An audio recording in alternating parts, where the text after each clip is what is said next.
할렐루야. 오늘 또 이 아침에 주님의 말씀으로 시작하는 여러분 가운데 주님의 크신 은혜가 함께 하시기를 축복합니다. 우리 다 같이 찬송하면서 우리 새벽기도회, 목요일 새벽기도 시작할 텐데요. 285장, 새 찬송가는 285장, 우리 통합 찬송가는 209장입니다. 주의 말씀 받은 그날. 새 찬송가는 285장, 통합 찬송가는 209장 찬송하면서 새벽 기도회 시작하겠습니다.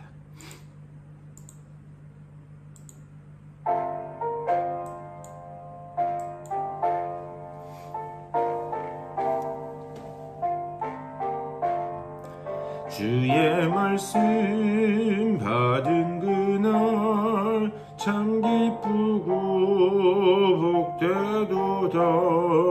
이 기쁜 마음 못 이겨서 온 세상에 전하노라. 기쁜 날 주 나의 죄 다 씻은 날 늘 깨어서 기도하고 늘 기쁘게 살아가리. 기쁜 날 주 나의 죄 다 씻은 날 이 좋은 날 내 천한 몸 새 사람이 되었으니 이 몸과 마음 다 바쳐서 영광의 주를 섬기리. 기쁜 날 주 나의 죄 다 씻은 날 늘 깨어서 기도하고 늘 기쁘게 살아가리. 기쁜 날 주 나의 죄 다 씻은 날 새 사람 된 그날부터 평안한 마음 늘 있어서 이 복된 말 전하느니 나의 본분 삼았도다. 기쁜 날 주 나의 죄 다 씻은 날 늘 깨어서 기도하고 늘 기쁘게 살아가리. 기쁜 날 주 나의 죄 다 씻은 날.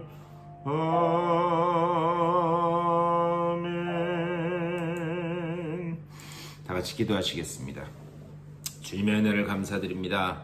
기쁘고 복된 한날을 우리들에게 허락하여 주시고 또 우리의 첫 시간을 주님과 함께 시작하게 하시니 감사를 드립니다.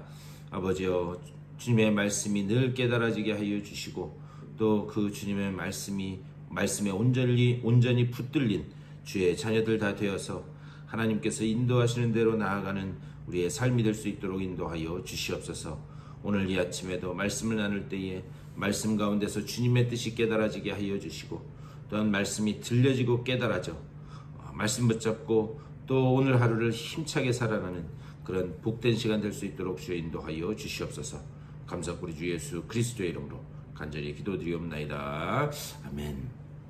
하나님의 말씀 보시겠습니다. 오늘 열왕기상 17장인데요. 우리 17장 1절부터 7절까지의 말씀, 1절부터 7절까지의 말씀 여러분 성경책 펴시고 우리 다 같이 한 목소리로 받들어 읽겠습니다. 17장 1절입니다. 시작. 길르앗에 우거하는 자 중에 디셉 사람 엘리야가 아합에게 말하되 내가 섬기는 이스라엘의 하나님 여호와께서 살아계심을 두고 맹세하노니 내 말이 없으면 수년 동안 비도 이슬도 있지 아니하리라 하니라. 여호와의 말씀이 엘리야에게 임하여 이르시되 너는 여기서 떠나 동쪽으로 가서 요단 앞 그릿 시냇가에 숨고 그 물을 마시라. 내가 까마귀들에게 명령하여 거기서 너를 먹게 하리라. 그가 여호와의 말씀과 같이 하여 곧 가서 요단 앞 그릿 시냇가에 머물매 까마귀들이 아침에도 떡과 고기를 저녁에도 떡과 고기를 가져왔고 그가 시냇물을 마셨으나 땅에 비가 내리지 아니하므로 얼마 후에 그 시내가 마르니라. 아멘. 오늘도 이 말씀 가지고 또 말씀 나누도록 하겠습니다. 우리 어제 이제 16장까지 묵상했는데요. 이제 16장까지의 그 내용이 남유다 북이스라엘 이렇게 왕들의 이야기였다면 이제 17장부터는 엘리야를 시작으로 한 선지자들의 이야기다 이렇게 말씀드릴 수 있습니다. 그러니까 이제 17장부터는 선지자들과 이 왕과의 그 관계 속에서 하나님의 말씀이 어떻게 선포되는가 그것을 중점적으로 보시면 됩니다. 1절에서 이렇게 말씀해요. 길르앗에 우거하는 자 중에 디셉 사람 엘리야가 아합에게 말하되 내가 섬기는 이스라엘의 하나님 여호와께서 살아계심을 두고 맹세하노니 내 말이 없으면 수년 동안 비도 이슬도 있지 아니하리라 하니라. 지금 엘리야가 하나님의 특별한 말씀이 없으면 북이스라엘에 이 비도 이슬도 없는 그런 심한 가뭄이 임할 것이다. 그것을 지금 아합 왕에게 말하고 있습니다. 그런데 지금 이 말을 듣고 있는 이 아합이라고 하는 사람은 어떤 사람인가? 앞에 16장 30절 31절 거기서 이렇게 말씀하죠.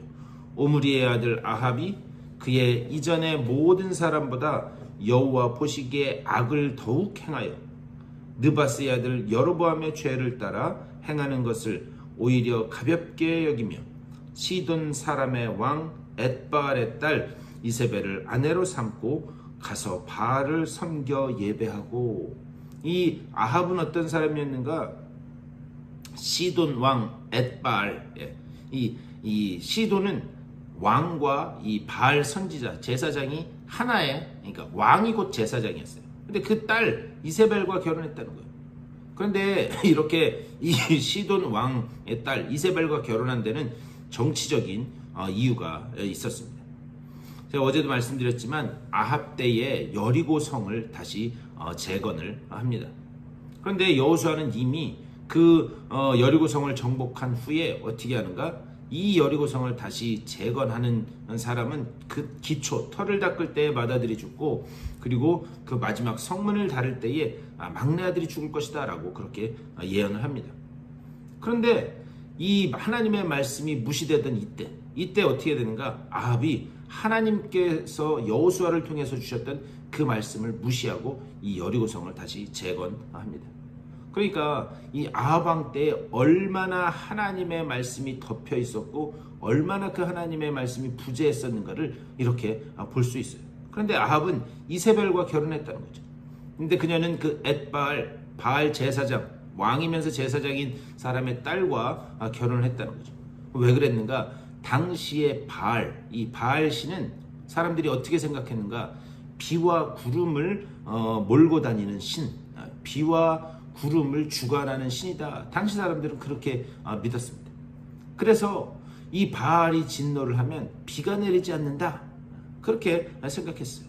그런데 지금 이 이스라엘의 왕인 아합 왕이 이 우상에 지금 이 바알 신을 지금 섬기고 예배하였다. 왜 그랬는가?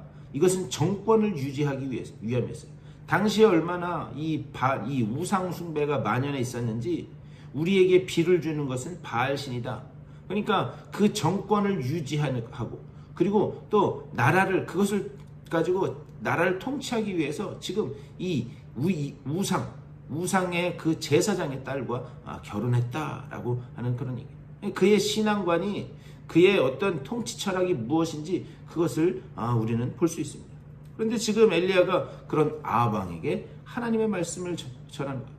내가 섬기는 이스라엘의 하나님 여호와께서 살아계심을 두고 맹세하노니 내 말이 없으면 수년 동안 비도 이슬도 있지 아니하리라. 내 말이 없으면, 이 말은 내게 주시는 하나님의 말씀이 없으면 이라고 하는 그런 뜻이에요.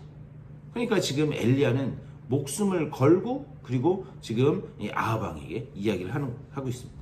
그리고 나서 2절과 3절에서 이렇게 말씀해요. 여호와의 말씀이 엘리야에게 임하여 이르시되 너는 여기서 떠나 동쪽으로 가서 요단 앞 그릿 시냇가에 숨고. 여기서 그릿 시냇가에 숨어라 하나님 말씀하세요. 그런데 이 시내, 그릿 시냇가 할 때 이 시내는 이 히브리어로 와디라고 하는데 이것은 뭐냐?